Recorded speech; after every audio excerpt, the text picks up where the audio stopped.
Muchas veces la realidad cambia viendo las cosas desde otro lado, teniendo una perspectiva diferente. Eso es perspectiva alternativa, una nueva forma de escuchar la política.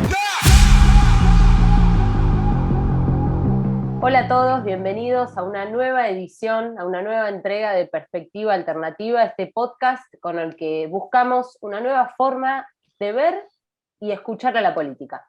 Hoy tenemos el placer de entrevistar a un médico graduado con honores de la Facultad de Medicina de la UBA, magíster en epidemiología clínica de la Escuela de Salud Pública de Harvard, quien fuera jefe del Servicio de Medicina Familiar y Comunitaria del Hospital Italiano de Buenos Aires entre 1989 y 2010, fue ministro de Salud y secretario de Gobierno de Salud de la Nación entre los años 2017 y 2019, y además es padre de mellizos y un gran hincha de River, que bueno, por eso me cae mucho mejor todavía. Muchas gracias por acompañarnos hoy, Adolfo Rubinstein, para nosotros, Dolphy, que más allá de esta presentación, siempre lo que queremos saber con cada entrevistado, y en este caso es, ¿quién es Adolfo Rubinstein para Adolfo Rubinstein? Hola José, ¿cómo andás? Eh, bueno, básicamente, si me tengo que definir de algún modo, en general, por lo menos desde el punto de vista profesional, me defino como médico.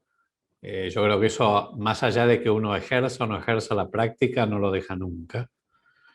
Y un médico que ha hecho mucha práctica clínica, como vos decías recién, en el Hospital Italiano, yo me formé allí fundamentalmente, hice mi residencia y después hice mi carrera profesional y fui jefe de un servicio y era como médico de familia, atendía muchas familias.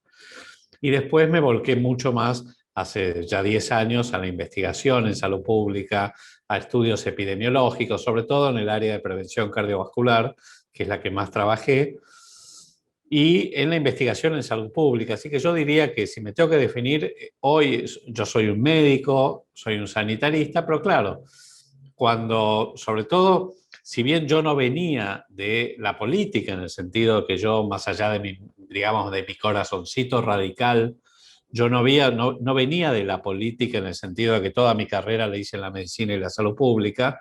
Obviamente, cuando se alinearon los astros y finalmente fui primero secretario de Estado y luego ministro y después secretario de Gobierno durante 3 años, en realidad, bueno, le tomé el gusto a la gestión pública, a la participación política, porque uno no puede soslayar que cuando uno es ministro, obviamente tiene un cargo político muy importante. Y a partir de allí también cambié muchísimo de algunas perspectivas. Entonces, si yo tuviera que decir qué soy hoy, yo diría que soy un médico, que soy un sanitarista, pero que hace política. Y que, por supuesto, me parece que puedo llevar a la política ciertas cuestiones que tienen que ver con tal vez una frescura o refrescar la política, sobre todo de la gente que ha tenido mucha vida en otras disciplinas. Así me definiría. Perfecto. Bueno, decíamos recién que vos fuiste ministro y secretario de Salud. Desde tu experiencia y tu amplia trayectoria en el sistema de salud, un poco lo que hablábamos al principio, lo primero que te quiero preguntar es, ¿cómo ves vos la gestión de la pandemia de parte de este gobierno? ¿Y qué hubieras hecho distinto, ¿no? Desde tu óptica. Aparte vemos que tenés una muy activa participación en los medios y que has sido y sos una persona muy consultada en estos tiempos, por lo tanto, por lo menos para mí y seguramente para quienes están del otro lado, es muy valiosa tu opinión sobre la gestión de la pandemia.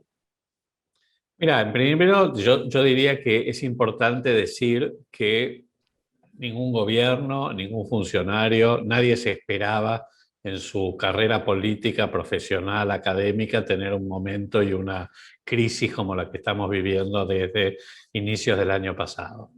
Es decir, esto es una crisis inédita en la historia de la humanidad. Con lo cual, más allá de cualquier tipo de opinión o de, digamos, de perspectiva sobre cómo ha sido la gestión de la pandemia, claramente hay un hándicap que tiene que ver con que nadie estaba preparado para gestionar una situación de crisis permanente como ha sido esta. Con lo cual, obviamente, el vamos viendo, digamos, se ha impuesto de algún modo, justamente porque cuando comenzó la epidemia, nadie tenía este conocimiento cabal ni de la biología del virus, ni de la epidemiología de la enfermedad, ni del efecto y el impacto de las políticas públicas para poder mitigar la epidemia, ni cuánto iba a tomar la carrera, digamos, para la vacunación. Es decir, había una enorme cantidad de incertidumbres que además siguen estando. Por ejemplo, hoy todo lo que tiene que ver en la gestión de la pandemia, con la aparición de nuevas variantes, cómo esto afecta la vacunación, ¿cuándo se va a llegar al final de esta pesadilla? Dicho todo esto, que de alguna manera le da cierta perspectiva a lo que ha sido, al desafío y al reto que implicó la gestión de la pandemia, creo que se cometieron enormes equivocaciones. Yo diría que a nadie le ha ido bien con la gestión de la pandemia en el mundo en general. A los que le fue bien al principio, después no le fue tan bien y viceversa. Y hay muy pocos países, pero realmente muy pocos países que puedan decir que le fue fantásticamente bien en la gestión de la pandemia. Tal vez algunos países orientales, o Australia, o Nueva Zelanda, pero también ellos tuvieron problemas. Yo creo que acá, básicamente, si yo tuviera que decir cuál fue el gran error en la gestión de la pandemia, podría mencionar algunas cuestiones, como por ejemplo no haber calibrado algunas de las políticas públicas implementadas, como fue el confinamiento el año pasado. En un país que hace 10 años que no crece, en un país con enormes bolsones de pobreza y marginalidad, con una situación muy común a muchos países latinoamericanos, que es la altísima proporción de gente que vive en la economía informal, que no cobra un salario todos los meses, y además con estados que muchas veces son más bien, entre comillas, gordos, pero no demasiado inteligentes. Se debió haber calibrado el confinamiento de manera de no afectar, como se hizo, profundamente la economía y la producción en el país. Y ese discurso que el año pasado se planteó, esa dicotomía falsa de salud versus economía, fue terriblemente perjudicial y perniciosa para nuestro país. Pensemos que incluso yo planteé, ya a finales de abril, escribí algunas notas en medios, hicimos un documento con los equipos técnicos de la Fundación ALEM, de la Unión Cívica Radical, el primer documento en realidad, que fue una salida ordenada y flexible de la cuarentena, donde ya proponíamos en aquel entonces, y estamos hablando de principios de mayo del año pasado, estábamos proponiendo salir de manera ordenada cuando teníamos no más de 100 casos por día. Creo que eran 130 casos en todo el país por día y estaba todo cerrado. Obviamente, en el momento que se tomó la decisión, que el gobierno tomó la decisión de esa cuarentena el 19 de marzo, estábamos viendo la película de lo que ocurría en Europa o en Estados Unidos y obviamente por la incertidumbre y el desconocimiento, la ignorancia de la biología del virus y de la epidemiología de la enfermedad y que todavía no se sabía, como te decía antes, cuál era el impacto de las políticas públicas, fue una decisión adecuada, acertada. Pero claro, a medida que se fue prolongando, esto comenzó a verse cuáles podían ser los efectos colaterales que trascendían la esfera sanitaria. Fue en aquel entonces que escribimos ese documento, que lo elaboramos, que se lo presentamos a las autoridades políticas y, por supuesto, lamentablemente no nos dieron ni bolilla. Y ahí comenzó, digamos, lo que se pasó de la etapa del enamoramiento de la cuarentena, porque había altísimos índices de aprobación social y toda la sociedad acompañaba al gobierno, incluyendo a la oposición en ese momento, al principio, a meterse en una trampa de la cual no podían salir y ahí empezó el discurso autoritario y estas dicotomías falsas de salud versus economía, cuarentena o muerte, o finalmente este año salud versus educación. Y esa fue la postura que mantuvo, yo diría, todo el tiempo el gobierno en cuanto a, digamos, cómo de alguna manera entender lo que estaba ocurriendo y cómo plantearse las diferentes alternativas y opciones para combatir la epidemia. Entonces, la primera gran equivocación fue la cuarentena prolongada después de 8 meses, que se terminó rompiendo en 1000 pedazos, sin que eso se acompañara de ninguna estrategia proactiva para poder mitigar la expansión. No las vacunas, que en ese momento no estaban, cuando fue el pico de la primera ola, pero claramente las estrategias de testeo y rastreo, que era lo que se sabía que podía controlar la expansión de la epidemia, tampoco se hizo. Y recién se acudieron a dispositivos comunitarios muchísimo más tarde, cuando ya la cosa se había incendiado. Digamos, recordemos que el detectar recién comenzó en agosto, cuando nosotros estábamos hablando desde abril que teníamos que digamos, implementar y desplegar dispositivos comunitarios para poder controlar la epidemia con la atención primaria, testeo, rastreo, etc. O sea, yo creo que esa fue la primera red y todavía estamos pagando eso. Al principio porque no había test, y luego lo seguimos pagando porque no se armaron, no se equiparon esos equipos comunitarios para poder controlar la epidemia. Y la realidad es que cuando llegamos ahora a la segunda ola, con una campaña de vacunación muy rezagada, el margen social para poder tolerar mayores restricciones es mucho menor. Con lo cual se hace mucho más difícil solamente poner el acento en las restricciones. Esa fue la gran equivocación. Y yo diría que la segunda gran equivocación, más allá de, digamos que al principio se ninguneó, se minimizó la epidemia y eso hizo perder mucho tiempo para tomar medidas anticipadas. Estoy hablando de febrero, marzo del año pasado. Luego fue los anuncios exitistas, esta épica de la vacunación, promesas incumplidas, una gestión realmente muy, diría, muy débil, muy opaca,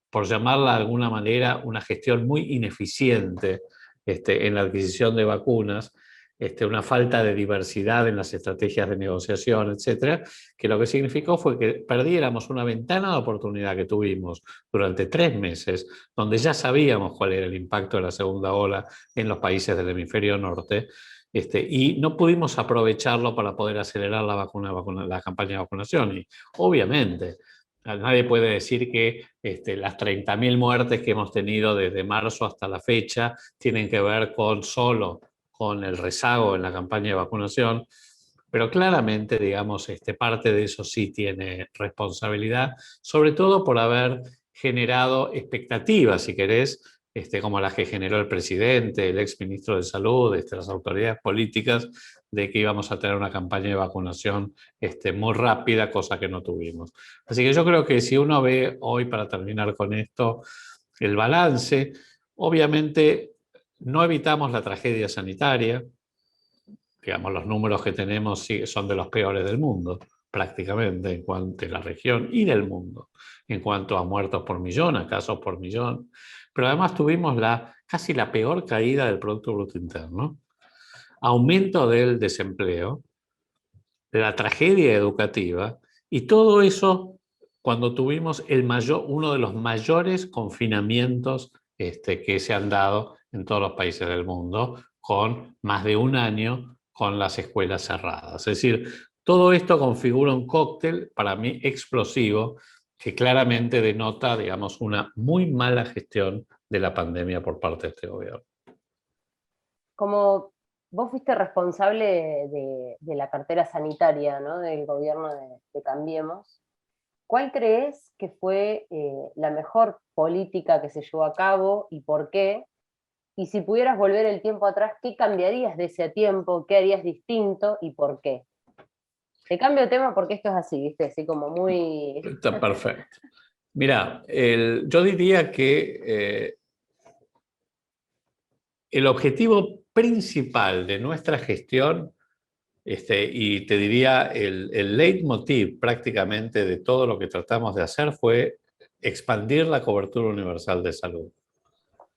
Y ese fue, digamos, ampliar la cobertura universal tiene que ver con que en nuestro país existe lo que lo podríamos llamar cobertura nominal, es decir, todos los ciudadanos y todos los residentes del país tenemos derecho a recibir atención de cualquier efector público. Pero esto no garantiza que esa atención que recibimos sea realizada en tiempo y forma, con equidad, con calidad, que sea lo mismo si vos te atendés en una provincia, digamos, más lejana, o si te atendés en la ciudad de Buenos Aires, o si tenés o no tenés cobertura sanitaria, o tu condición socioeconómica. La realidad es que la Argentina tiene enormes disparidades sanitarias entre provincias pobres y provincias ricas, obras sociales pobres, obras sociales ricas, etc. Con lo cual, nuestra principal estrategia fue ver cómo empezar a cerrar la brecha de disparidades sanitarias, y comenzamos con el sector público a través de lo que fue nuestro programa de ampliación de la cobertura efectiva. Y realmente ese fue nuestro principal caballito de batalla. Tal vez más invisibilizado, porque en realidad hicimos en 22 de las 24 provincias, comenzamos con zonas, áreas piloto, que comenzamos en la provincia de Mendoza, en la zona del Gran Mendoza, Guaymallén, Godoy Cruz y algunos otros distritos, y luego lo hicimos en 22 de 24 provincias con 3 ejes. Uno era expandir la cobertura territorial con equipos de salud familiar, que cada argentino pudiera tener su médico de cabecera, su médico de familia, su equipo de salud familiar, con una ampliación de la cobertura digital, que comenzara a haber sistemas de información interconectados, historia clínica electrónica, y que pudiéramos ampliar la cobertura prestacional, sobre todo en prevención y control de enfermedades crónicas. Y logramos, por ejemplo, que hacia el final de nuestra gestión, en 2 años, teníamos más de 1,5 millones de argentinos con equipos de salud familiar a cargo, con médicos de familia, más de 3 millones de historias clínicas electrónicas interconectadas en casi todos los distritos del país. Es decir, tuvimos métricas realmente muy importantes. Por ahí menos, te diría, digamos, espectaculares en el sentido de muchas veces algunas de las cuestiones que uno espera, y por supuesto de la medicina, inaugurar hospitales y todas estas cuestiones, sino dar fuertemente impulso a la infraestructura y a los cimientos de un sistema de salud más integrado. Yo diría que esa fue, por supuesto que también hubo otras, todo lo que tuvo que ver con prevención y control de la obesidad infantil, digamos, hubo varias de las el tratar de pelear por la creación de una agencia de evaluación de tecnologías para tratar de hacer sistemas de salud más sustentables frente a la innovación científica y tecnológica y todos los retos que produce por el aumento de los costos de los sistemas de salud. En fin, fueron varios. Lo que pasa es que no nos dio el tiempo, digamos. Vos pensás que yo fui ministro 2 años, incluyendo como secretario de gobierno. Y en general uno está, por lo menos el primer año, fue un año donde la mayor parte del tiempo se fue en todo lo que era la planificación, Claro. con lo cual tuvimos muy poco tiempo operativo para poder implementar esto. Hubiéramos necesitado más tiempo, pero yo creo que fue el principal objetivo. Y lo peor, si yo pudiera volver el tiempo atrás, creo que tendría que haber hecho una mayor campaña de convencimiento y persuasión sobre uno de los grandes errores de nuestra gestión, que tuvo que ver con la degradación de la categoría de salud de ministerio a secretaría. Más allá de que se siguió hablando, había un Ministerio de Salud y Acción Social, sí fue real que la importancia que tuvo la degradación, que fue más simbólica que efectiva, de todas maneras fue de altísimo valor. Y cuando uno lo ve a la luz de lo que está ocurriendo ahora con la pandemia, es decir, cómo pudieron degradar el Ministerio de Salud, suena como algo, te diría, disparatado, ¿verdad?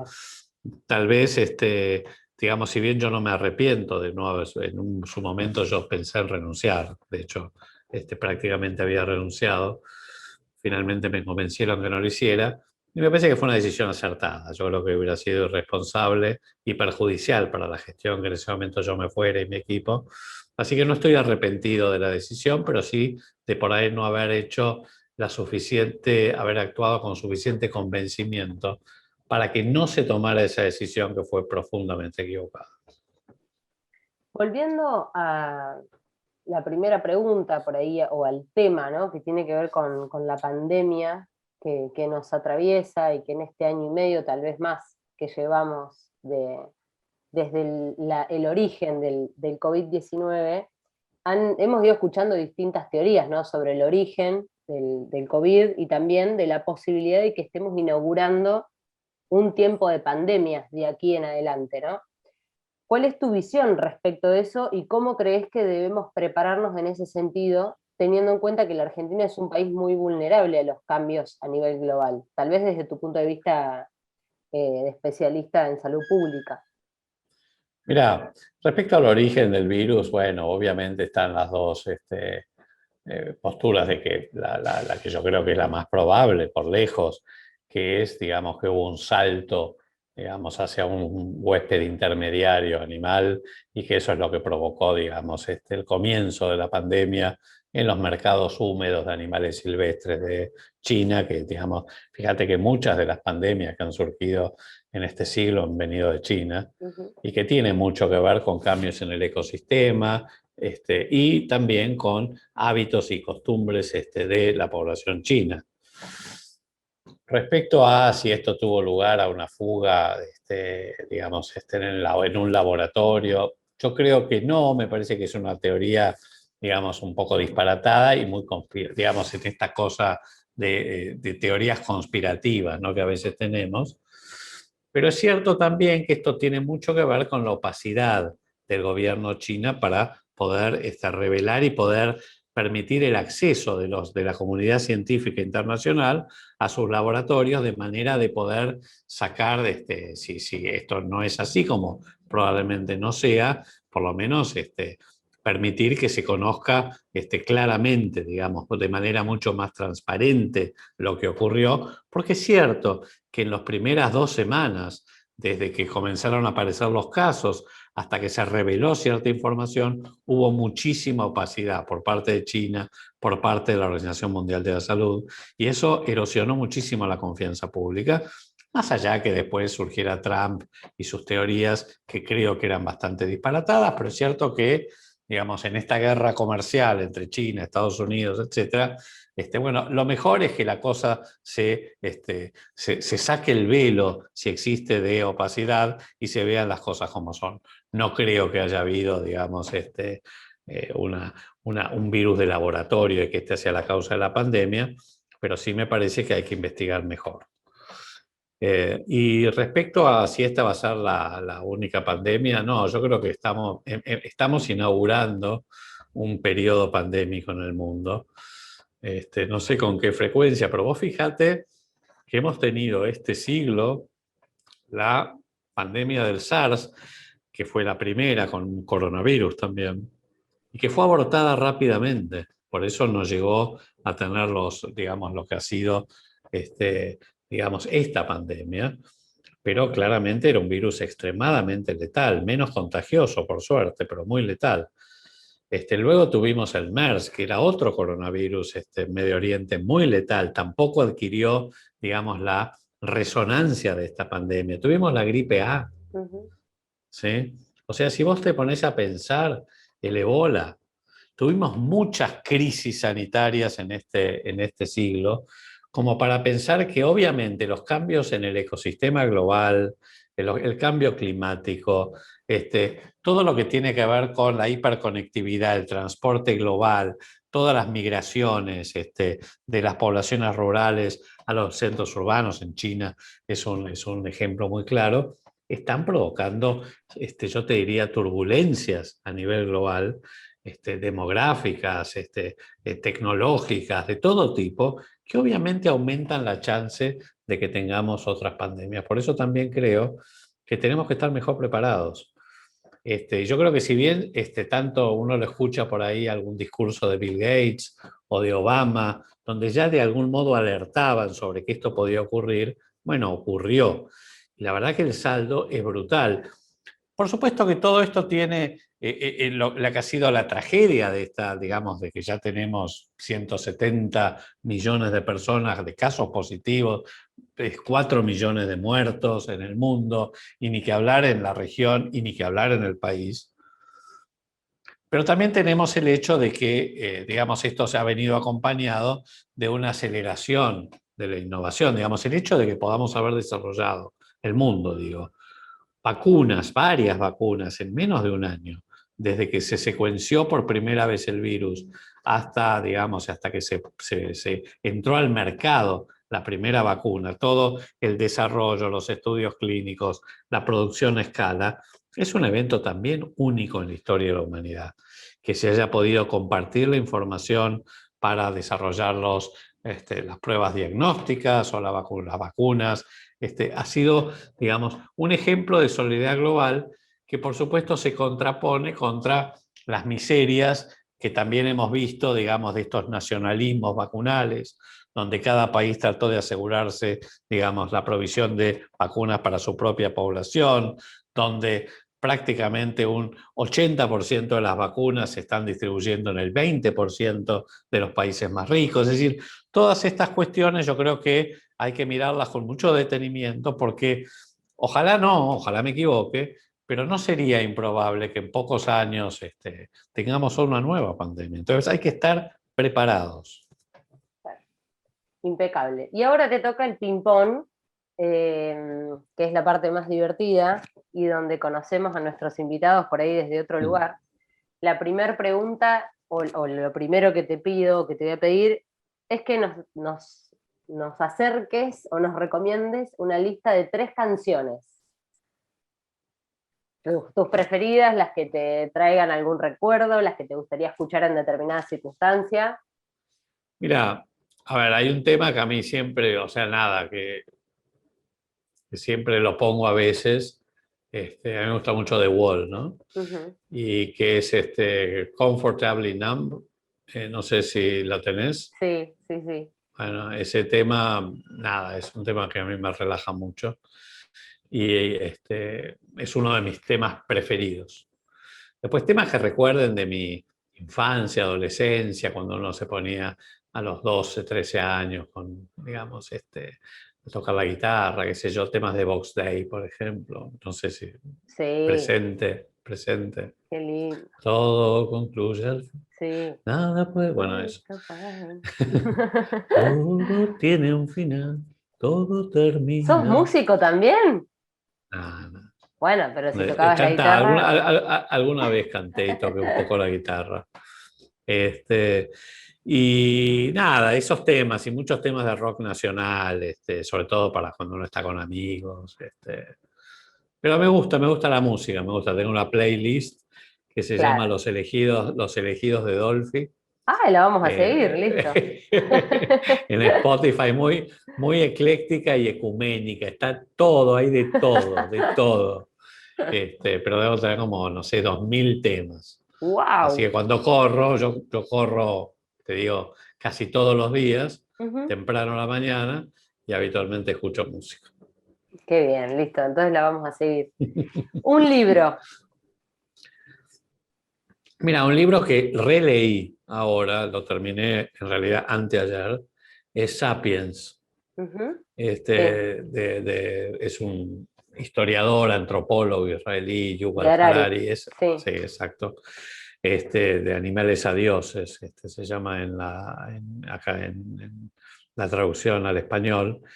Y la verdad es que me voló la cabeza, me voló el cerebro. Es toda una reconstrucción de la historia de la teoría de la cultura, pero desde un enfoque antropológico y ya anticipando lo que van a ser todos los desafíos, sobre todo tecnológicos, ahora en el futuro. Después se continúa con Homo Deus, sí. que es una suerte de segunda parte, y después sacó 21 lecciones del siglo XXI. Para mí es un escritor que verdaderamente vale la pena seguir para entender al hombre y cuál es, y sobre todo para entender no solo lo que pasó, sino lo que puede pasar en el futuro. Hay cosas que son increíbles.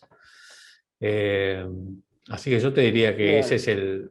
Después, bueno, leo bastante, leo novelas, leo De lo que todo. puedo. Sí, Ecléctico pero también poco. para la Sí, lectura. ecléctico, pero mucho menos. Yo leía mucho más antes, muchísimo más. Ahora es como que cada vez es más difícil. Es Sí, más difícil concentrarse para leer. Yo en sí. general leo a la noche antes de dormir, 20 minutos, media hora. Yo era muy lector. Y salvo en el verano, qué sé yo, cuando estoy de vacaciones, la verdad que leo muy poco, porque estás en las redes, estás viendo, estás en la cosa de imagen, en la cosa de inmediatez. La Sí. verdad que cada vez se hace más difícil. Concentrarse, focalizarse. Totalmente. Es como que estamos cargados de información o recibiendo información todo el tiempo y a su vez Todo el lees tiempo. menos. Es así, es Exacto. verdad. ¿Una serie o película? Serie para mí, Soprano. No sé. Ah, no la vi.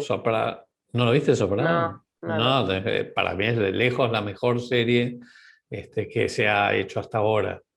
Después sigue Breaking Bad. Pero Sí. la primera no, pero la primera soprano, la elaboración de los personajes, las características, no tanto por el guión, porque el guión es, viste, es una suerte de serie de mafia de segundo nivel. Pero no, lo que pasa es que como los personajes, es increíble. Para mí sigue siendo, digamos, la vi varias veces además. Y digo, cuando se murió el protagonista, que es Tony Soprano, que era James Gandolfini hace unos años, fue además, la primera vez que yo la vi con mi hijo. Ujú, Este, Mi hijo ahora tiene 28, así que ponerle que fue hace más de 10 años que vi. La vimos ya bastantes años después de que, ujú. ¿De qué de que salió? había salido. Y me acuerdo que era una suerte de clásico. Todos los días, o casi todos los días, veíamos un par de capítulos. Y cuando se murió James Gandolfini fue, no sé, hace 5 años, una cosa así. Te juro que sufrimos mucho. Les pegó fuerte. Y sí, porque era un personaje muy querible, a pesar de que un psicópata total, ¿no? Pero muy querible. Bueno, y para cerrar, una comida. Bueno, a mí me gusta morfar, te digo. O sea, no, es muy difícil elegir una comida. Pero si vamos a una comida así, un día que tenga mucho hambre, obviamente, tipo tallarines con estofado, tallarines Ay, qué rico. con osobuco, por ejemplo. Espagueti con osobuco, así con un fileto bien fuerte. Te diría que Qué eso. rico. Bueno, Dolphy, gracias por este tiempo que nos regalaste. Ha sido un placer entrevistarte y sobre todo porque yo siempre rescato y destaco y creo que todos lo ponemos en valor también, tu claridad a la hora de poner esto, ¿no? Claridad, valga la redundancia, entre tanta opacidad, tanta duda y tanta incertidumbre sobre lo que está pasando, sobre la situación de la Argentina y sobre cómo deberíamos poder prepararnos para lo que viene. Así que gracias de nuevo por tu tiempo y un placer haber charlado con vos. Gracias, José. Y bueno, a disposición y nada, un beso Gracias, grande y suerte con el podcast. gracias.